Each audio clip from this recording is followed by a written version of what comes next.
So the first three assignments are, and I will give you these each time. The assignment today is on the Vietnamese War Memorial. That's in this Aesthetics, the Big Questions, the big book. And it's on pages 127 to 131. Then the next lecture will be on Plato and his critique of art. Everybody we've studied so far thinks that art is wonderful. Plato thought it was not entirely wonderful, and like Freud and Leo Tolstoy, he is one of the three great critiques of art. Then the next lecture, the third lecture, the third lecture after this one will be, why are there no great women artists? Plato is 181 to 195. Why no women artists is 314 to 323. And finally, Gender and Genius, which is 300 to 305, I think. So those are the assignments. The first is for today, 127 to 131. The next lecture will be on Plato, 181, 195. The next lecture on why no great women artists, 314 to 323. And then Gender and Genius, which is 300 to 305. So that's where we go for the first four lectures. As I understand it, there will be 8 more lectures, and then the second hour exam, and then the final exam. The final exam will probably be about the first 2 exams. We'll just have to see. So,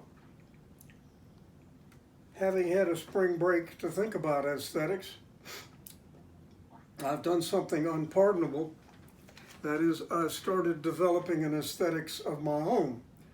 And before we get to the Vietnam Veterans Memorial, which I don't know if you have seen, this is in Washington, D.C., inside the Beltway, and it's a memorial to the Vietnamese War.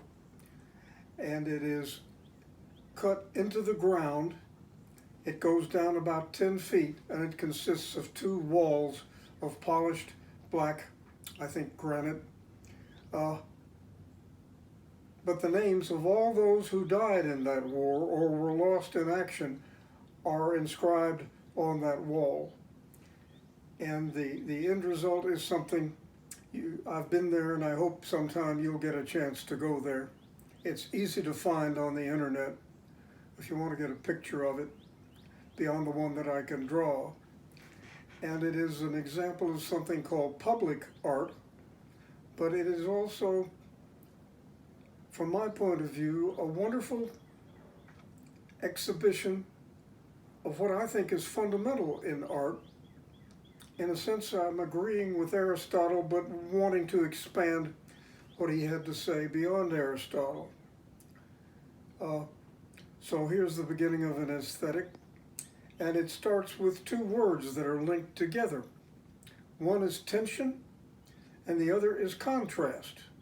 So you might get those in your notes. I don't have a blackboard here at home, and in case you're wondering, there's a painting in back of me by Teal Sale, a local Denton artist, and the name of it is Inductive Leaping. So if you ever wondered what induction was like, you can imagine this fish making a leap and trying to go from particular instances to a universal conclusion. That's what we do in the sciences, and we don't know why it works. And if we did, we'd have to be doing metaphysics, and no one wants to admit that they do that. Everybody smuggles home their metaphysics without telling you nowadays. So, you have tension, and you have contrast. Aristotle was, I think, the first to explicitly deal with tension and its relation to art. And as you recall, I'm sure you recall, uh,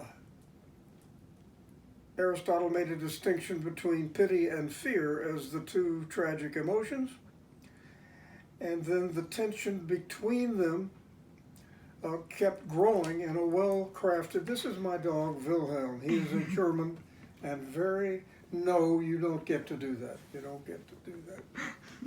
Never mind, don't put me in a tension in between all of these people here. Okay, so, the tension between pity and fear, pity putting you into the standpoint of Oedipus, or fear distancing you from them, and the end result, the climax of the play would be what he called catharsis. That is the cleaning out of the system of negative emotions and negative feelings, at the same time as one gets a very peculiar sort of satisfaction. And he looked on it as giving rise to mental health. When we study Plato in the next lecture, we'll see a criticism of this written before Aristotle wrote, and Aristotle was writing against it. It's a classic opposition. But then Aristotle's pity and fear are paralleled in an interesting way by Nietzsche's Dionysiac and Apollinian. That's a tension.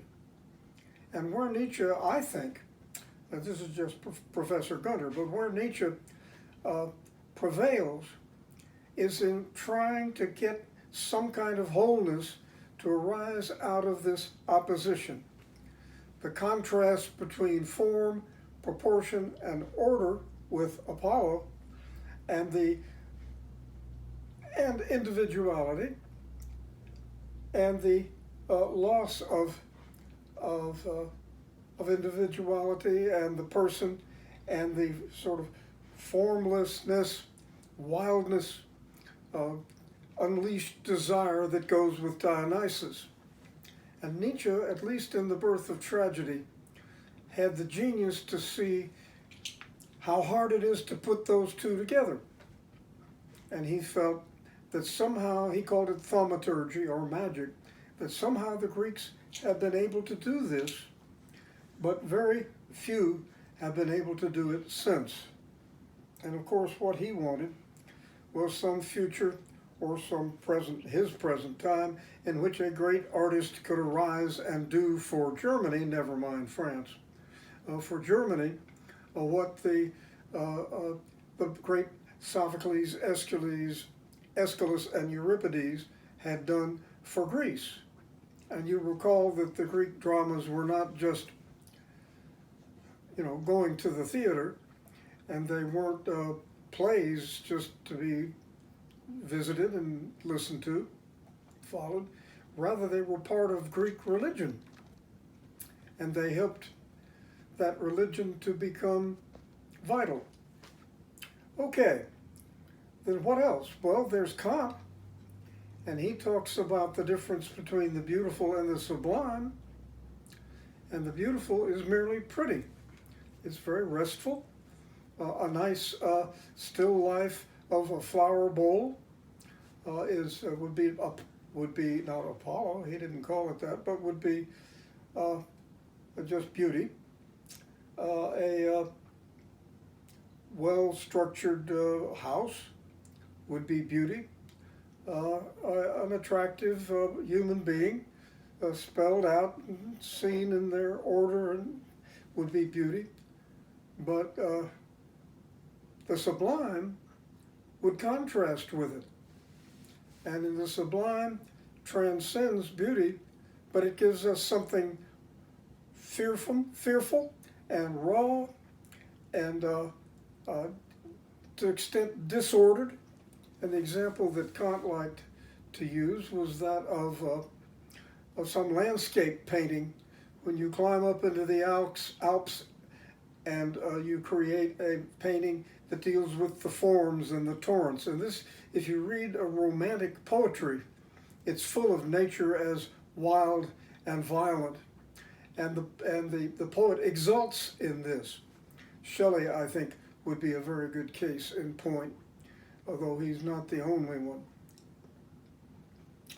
And the American landscape painting could often arrive at that kind of sublime but frightening. So that's another contrast in which attention is built up. And I think even Bergson, when he distinguishes between intuition and analysis, the intuition is a matter of great psychological effort. It is not easy to have a significant intuition, and that's why in a whole lifetime you might only have one or two really insights into who you are or who the people around you are. But that insight would come with a tremendous relief. I finally understand Joe Bob. Oh, well, no, that's not it. I finally understand my life and my situation, or I finally understand my country, or I finally see. That would be intuition for Bergson, and it works in all fields of thought. So you've got then a basic contrast at the center of art, Dr. Gunter says. You don't have to believe this. You'll be punished if you don't, but you don't have to believe this. A contrast which gives rise to a tension, and a tension is intensity of emotion between two terms of a relationship. Let me repeat that. What is tension? Intensity of emotion in a two-term relationship. Too bad I don't have the blackboard to write on, but I'll just do the best I can. Now, why do I like this so much? That I think it should be the center of an aesthetic. Well, for one, it escapes the merely pretty or the merely beautiful.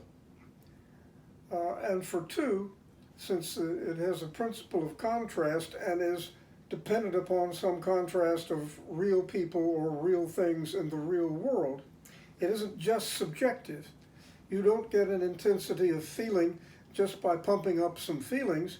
You get an intensity of feeling when there's some vivid contrast between light and dark, good and evil, form and chaos.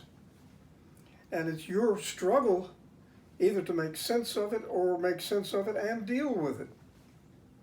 So if you have an aesthetic that's based on tension and on contrast, it is grounded in the experience of something outside of the art viewer, whoever that may be. And it is alive. I think one problem that I have with academic art is that I find it often not to be alive.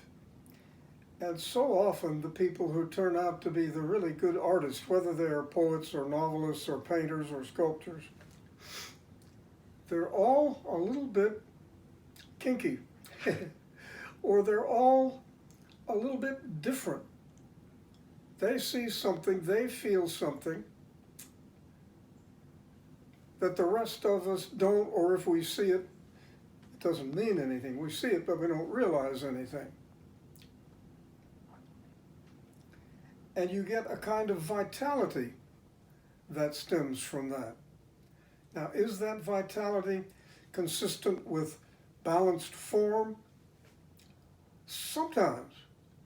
I'm sorry I don't have can't bring you an example of it up here, but Michelangelo's statue, David, shows David in an intense concentration, and you can see the conflict going on. And it's wonderfully powerful. It's like a lot of other things. I stumbled across it. I think it was in Rome. And I couldn't get away from it.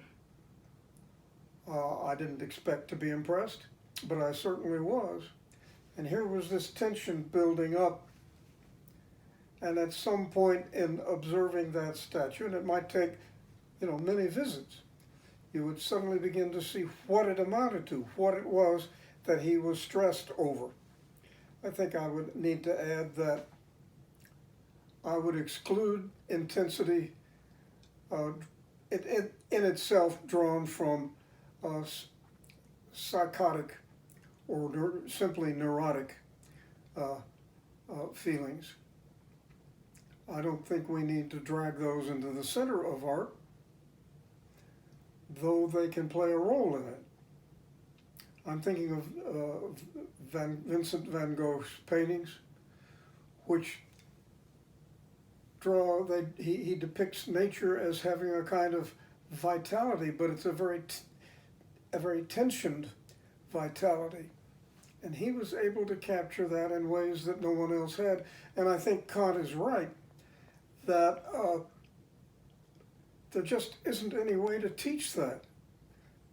Kant, in his talk about the beautiful and the sublime, and the analytic of sublime and the critique of judgment, which came along in 1790, coming up towards the 19th century. Kant talks about the disorder. So there's an element in Van Gogh of disorder and of the Dionysiac, but it's somehow put together with an Apollinian grasp of perspective and structure and form. Well, Van Gogh isn't the only artist. I don't know how to rank artists. If you ask me which is more good, which is more metaphysically excellent, an apple or a pear?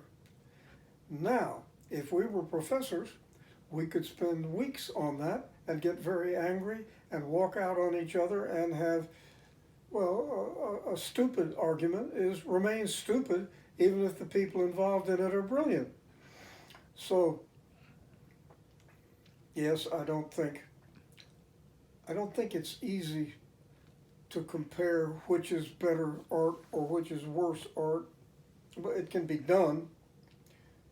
But when we talk about which artist is greatness or which art is greatness, that's a difficulty. So we have then a contrast which creates a tension, and then the artwork in some way releases this tension. And if Aristotle called it catharsis, well, that's fine for one kind of art, the dramatic tragedy.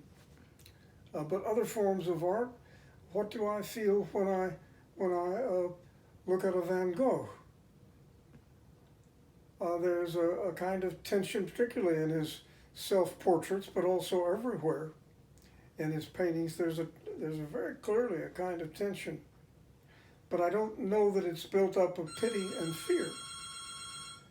You want to stop before I can answer the phone?